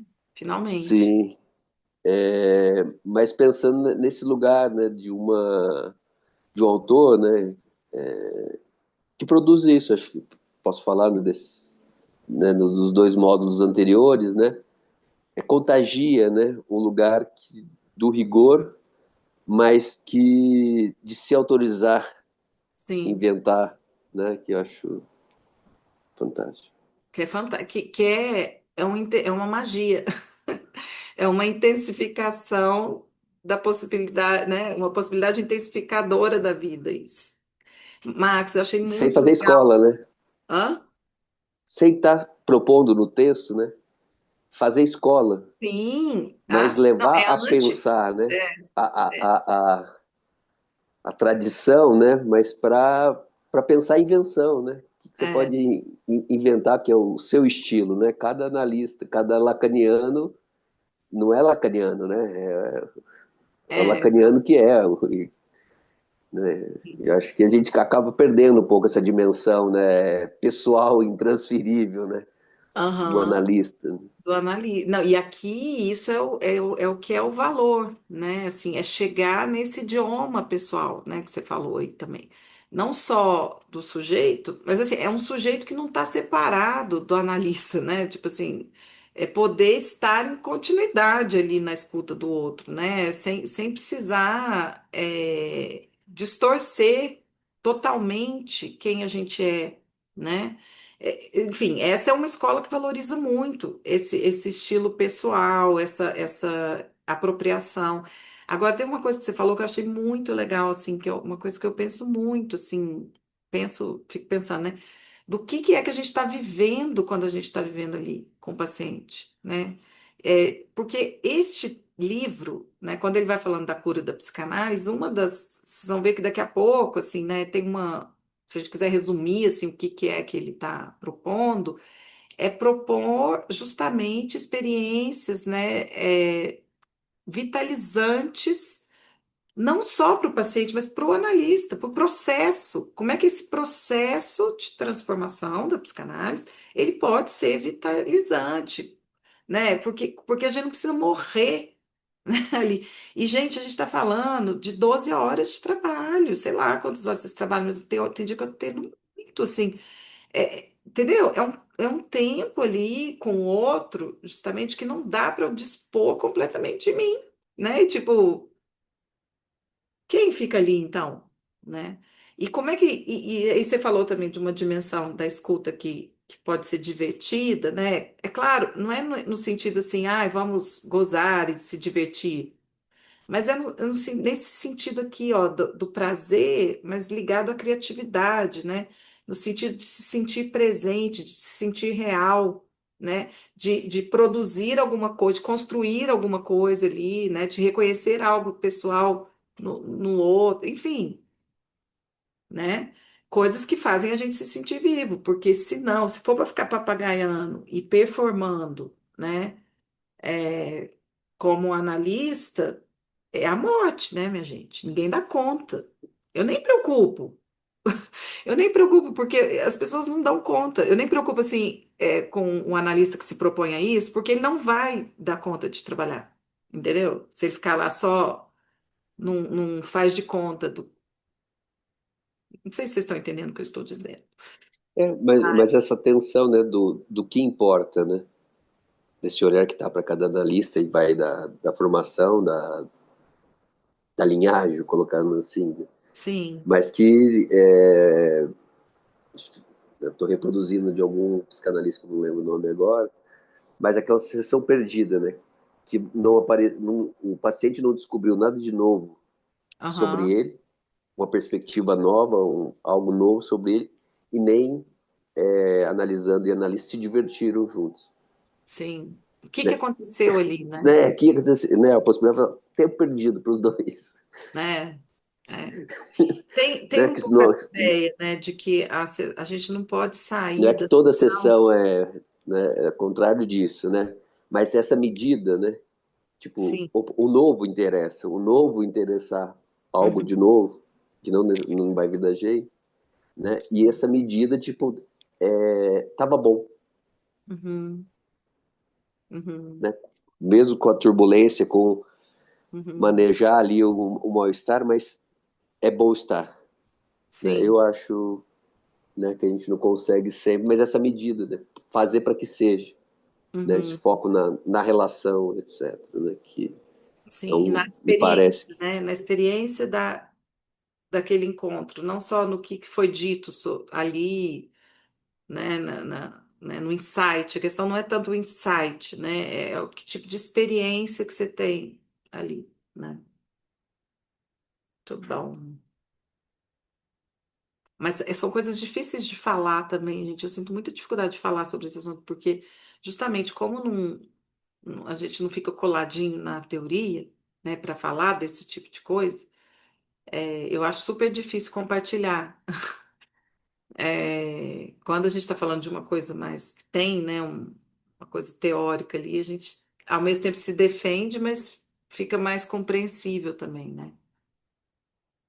Mas é isso. É, Eu dei uma perdida aqui onde a gente estava. Ah, tá. Uma forma de vida para si mesmo e para os pacientes, né? Assim, Play and Reality deve ser lido, entre outras coisas, como a maneira de Winnicott abordar essa questão contemporânea de uma psicanálise inevitavelmente pluralista, e como o próprio projeto de Winnicott para a boa sociedade. que para ele significa uma sociedade não excessivamente tiranizada pelo consenso, mas democrática e pluralista, né? O modo como ele pensa conduz a gente a pensar um modo também, né, de sociedade. Ou como ele diria, ainda temos de enfrentar a questão do que é, afinal, a própria vida. Se nós, psicanalistas, ou nós, pessoas contemporâneas, ainda temos de enfrentar a questão do que é a própria vida, como poderíamos saber o que é a psicanálise? A ideia de que a vida é, ou poderia ser, ou deveria ser sobre alguma coisa é impressionante, como se pudéssemos pensar que, se ao menos conseguíssemos descobrir sobre o que é a vida, saberíamos o que fazer, e não apenas na psicanálise, né? Uma ideia de que existe, então, não só uma finalidade, né, mas sobre o que ela, né, o que é a vida. Isso aqui é uma pergunta que o Winnicott faz, né, no Brincar em Realidade, acho que é no texto do Viver Criativo. Fala assim, afinal, sobre o que versa a vida? O Winnicott fala assim, do que a gente está falando, né? É, mas então o Winnicott prossegue para deixar claro que está falando sobre o que é a vida para qualquer indivíduo específico. O que é, poderíamos dizer, uma preocupação democrática. Ele está falando assim, é o que é a vida para cada um, né? Não dá para a gente partir de uma grande generalização sobre qual é o sentido e sobre o que é a vida, né? Nesse sentido, ele tem essa preocupação democrática. E é a questão do que é a vida que inspira a revisão característica de Winnicott da psicanálise, repetidamente reformulada no Brincar e a Realidade. Então, assim, para o Adam Phillips, esse é o comentário que ele faz, né? O Brincar e a Realidade é essa revisão é, característica da própria vida, né? A questão do que é a vida. É como se ele estivesse o tempo todo respondendo essa questão, sem responder. E aí ele entra nesse ponto, né, que eu mencionei, que é, então, a ideia da vida digna de ser vivida, né? A vida que vale a pena ser vivida. É, aí ele cita o trechinho do Winnicott que aparece no Brincar e a Realidade. Ainda temos que enfrentar a questão do que é a própria vida. Nossos pacientes psicóticos nos forçam a prestar atenção a esse tipo de problema básico. Agora vemos que não é a satisfação instintual que faz um bebê começar a sentir que a vida é real, a encontrar a vida digna de ser vivida. Na verdade, as gratificações instintuais começam como funções parciais e tornam-se seduções, a menos que estejam baseadas numa capacidade bem estabelecida na pessoa individual para a experiência total e para a experiência na área dos fenômenos transicionais. É um trechinho difícil aí do Winnicott, né? Ele está dizendo, gente, que a psicose convida a gente a pensar que o sentido da vida, quer dizer, sentir-se real, né? Sentir que a vida vale a pena também, não está dado, né? E ele parte do psicótico, principalmente, eu acho que por conta desse sentido de realidade, né? Que a gente toma como se fosse todo mundo tivesse, né? E compartilhasse. E aí ele começa a fazer a separação, né, ali da questão pulsional, né, propriamente do que ele está dizendo. Ele está dizendo assim, ó, a vida não é essa satisfação instintual, ela não é a satisfação nos termos que a gente pensa a psicanálise freudiana, certo? Por quê? Porque aqui também, como eu já disse, ele coloca um modelo de homem, né, que é diferente do modelo do Freud, né, de alguém que está mobilizado para o prazer. Aqui ele está falando que o ser, né, ele está mobilizado por outra força, digamos assim, que é a necessidade de ser, de sentir que a gente existe, que a gente é real e ter uma relação consigo mesmo, ter um self, ter um si mesmo e ser reconhecido pelo outro. É muita coisa. Só que isso tudo não tem a ver necessariamente com a necessidade de prazer, né? Com a questão, então, pulsional. Esse é uma parte importante, obviamente, da vida, né? Mas o Winnicott está dizendo que tem uma coisa que até cronologicamente, né, antecede essa necessidade, né? Esse modelo de homem aí do Freud. Então ele fala assim, o que leva a gente a uma vida real não é a satisfação pulsional, né? O que leva a gente a uma vida real, né, a sentir que a vida é real, tem a ver com a nossa condição de não se submeter tanto, né, não, de não adaptação excessiva, né, ao ambiente, à cultura, ao que se espera. Tem a ver com uma certa afirmação de si, né, que preserva a espontaneidade, preserva a autenticidade dentro da tradição, porque não se trata também de um isolamento, né? É separar sem ficar isolado, né? É poder manter essa unidade na realidade compartilhada, né? Na companhia do outro. É, Aí ele fala assim: a menos que já exista uma capacidade dessa pessoa de estabelecer essa experiência total na área dos fenômenos transicionais. Quer dizer, então, essa pessoa, em primeiro lugar, antes dela se satisfazer pulsionalmente, digamos assim, ela tem que se sentir real, ela tem que estar numa realidade, ela tem que poder frequentar, né, a zona da transicionalidade, que é na realidade compartilhada. Ela tem que ter uma certa relação com a realidade que não seja delirante, obviamente, mas também nem totalmente né, mergulhada na realidade, né, que fique entre ali, né, entre o si mesmo, o outro essa zona própria da transicionalidade. Ele fala assim: isso só faz sentido a gente pensar no problema da gratificação lá instintual, né, das questões, depois que algo se constituiu do narcisismo primário, gente, né? Que no final das contas o que ele está dizendo, né? Até a parte da transicionalidade, tudo isso é o que a gente chama, dentro da teoria do Freud, de narcisismo primário. Algo precisa se constituir aí da relação do eu, né? Com a realidade, antes que a gente possa pensar que os processos de gratificação instintuais façam sentido, produzam sentido para a vida. É isso que ele está dizendo. A gente pode não concordar, porque isso aqui é muito complexo, né? Mas é interessante. Então, não é um fato consensual que a vida seja digna de ser vivida.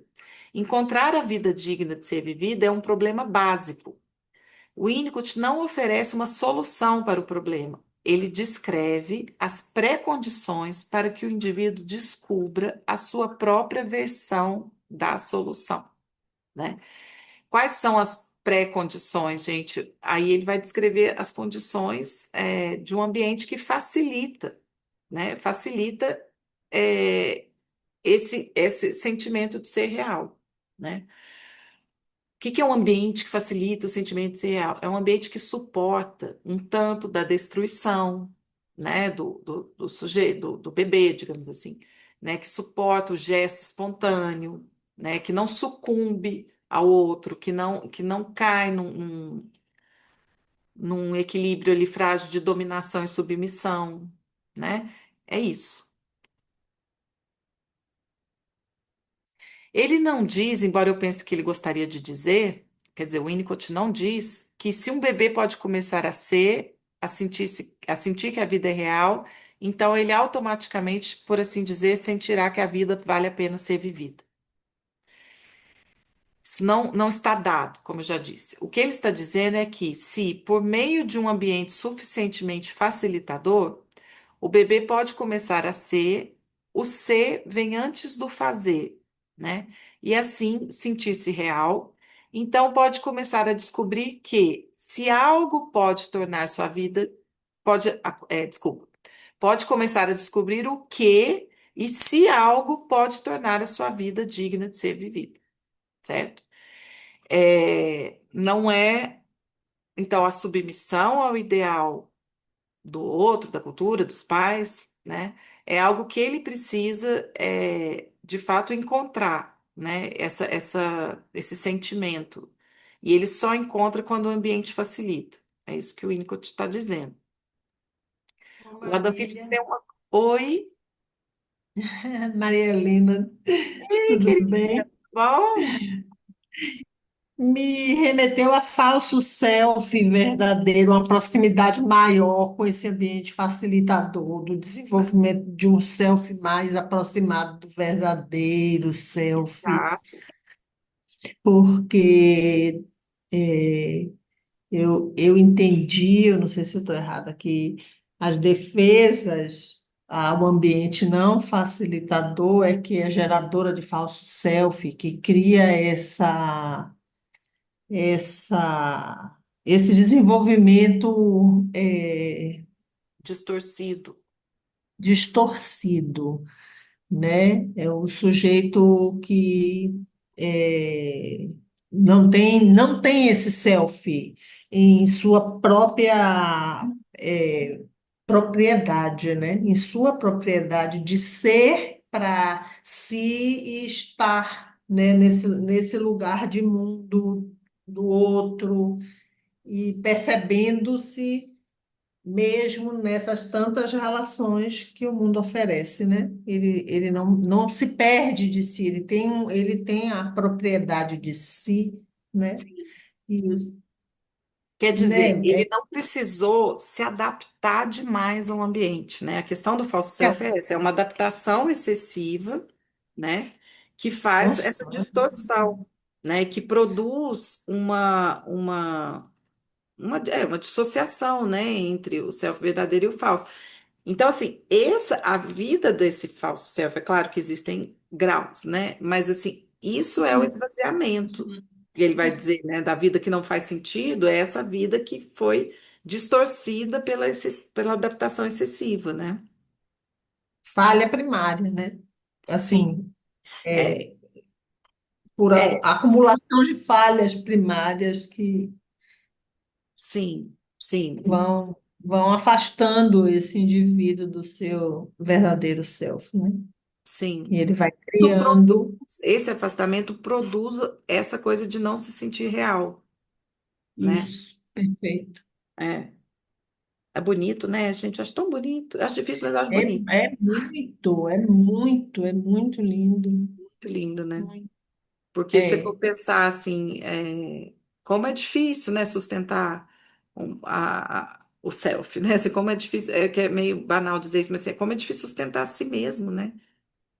sim, Quem a gente é e tal, porque também a necessidade de ser amado é muito grande. Então, fica esse conflito, né? verdade. Bom, pessoal, vou terminar esse parágrafozinho aqui, calma aí. O ser vem antes do fazer e assim sentir-se real, então pode começar a descobrir que se algo pode tornar a sua vida a ser digna, sem essas pré-condições, que tem a ver com isso que a Marilene está falando, né, do ambiente facilitador e tal, em sua visão, apenas submissão e uma sobrevivência psíquica desesperada e violenta. Eu vou parar de compartilhar aqui e vou olhar vocês.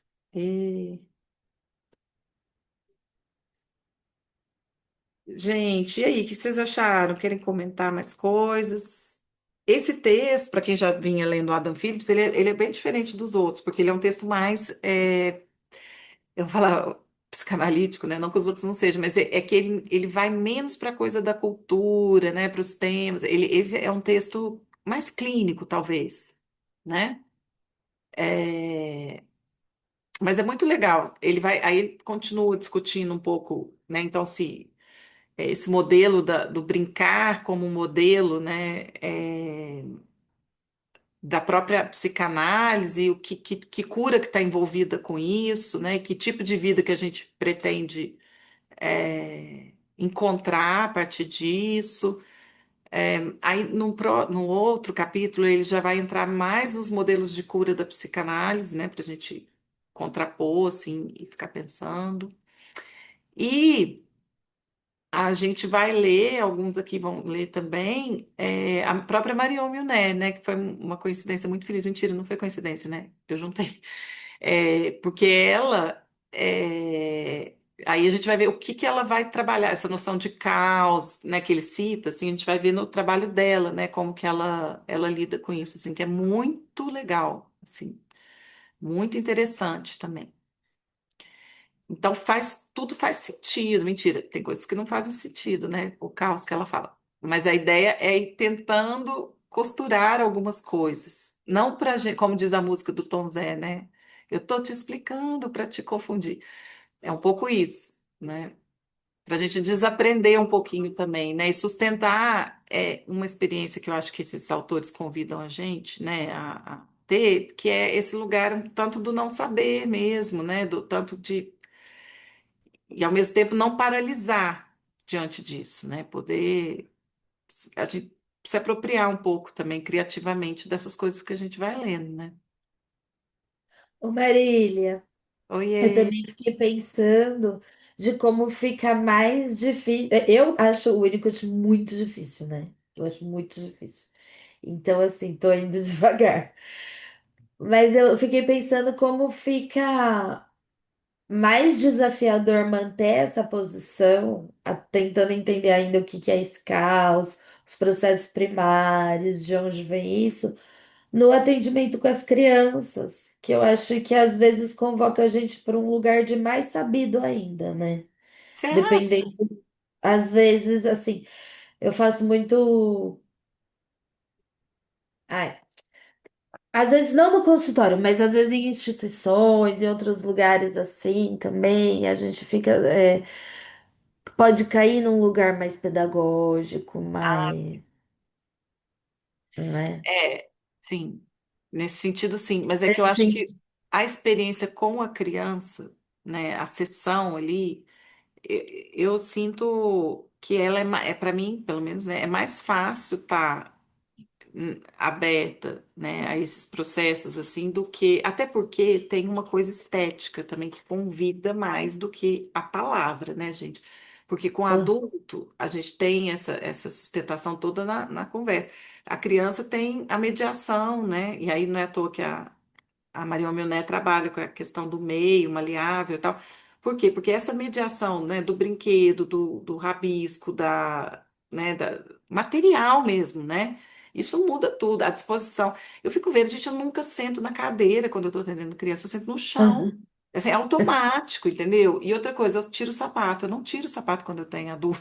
Então, assim, é uma outra coisa, é um outro jeito, assim, né? E eu acho que aí, para mim, né, me deixa mais à vontade, assim. É, não, na sessão, sim, eu fiquei pensando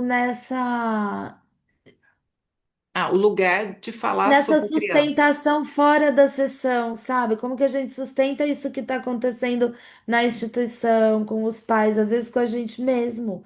Sei lá, Sim. tem sessão que eu saio da sessão e falo, meu Deus, como que eu deixei isso acontecer, sabe? Umas coisas assim. Uhum, Você ainda colocou, a última foi também dentro de uma instituição, a criança tá cotinha, tá até no teto. uhum, E eu não. Porque você falou aqui uma coisa de criar as contingências para que isso possa acontecer, né? Para que essa sessão possa acontecer. E às vezes eu fico pensando, ai, será que eu tinha que ter deixado? Será que não?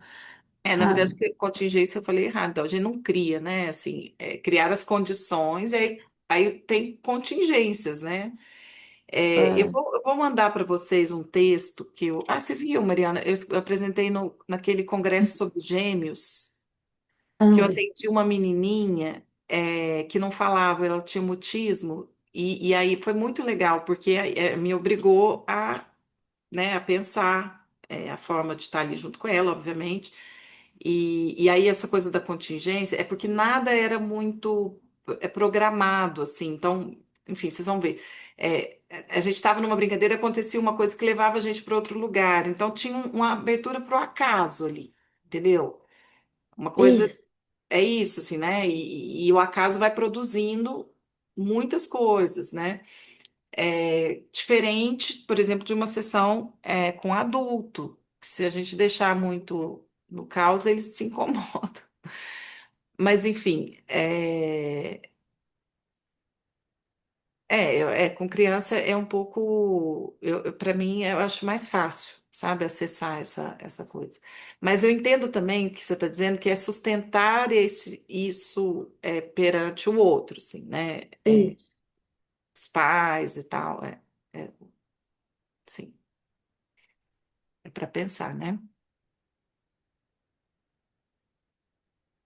Pessoal, então tá bom, vamos ficar por aqui. Que bom rever e ver as pessoas. A gente se vê, então, talvez na quarta com algumas pessoas, se não na segunda. Ah, não, é só daqui 15 para quem faz só o Adam Phillips, né? Então tá, qualquer coisa a gente continua conversando lá no grupo, tá? Beleza. E, Sim. Marília, Oi? Oi, Dani. ah, oi, boa noite. Boa noite. E o texto da Milner, para quem seguir, você vai colocar no grupo? Vou. Ah, vai ter outro grupo, gente. Desculpa, mas vai ter um monte de grupo. Tudo separadinho. Adam Phillips, não, não, não. A Que é Minério na semana semana que que vem, vem. né? É, Já coloco. Rapidinho eu coloco, tá tá, bom? tá bom, E aí, o do Adam Phillips, a gente segue esse aqui. tá bom. Então Tá. tá. Beijos. Beijo, legal. Ah, obrigada. Tchau, boa noite. Tchau, Su.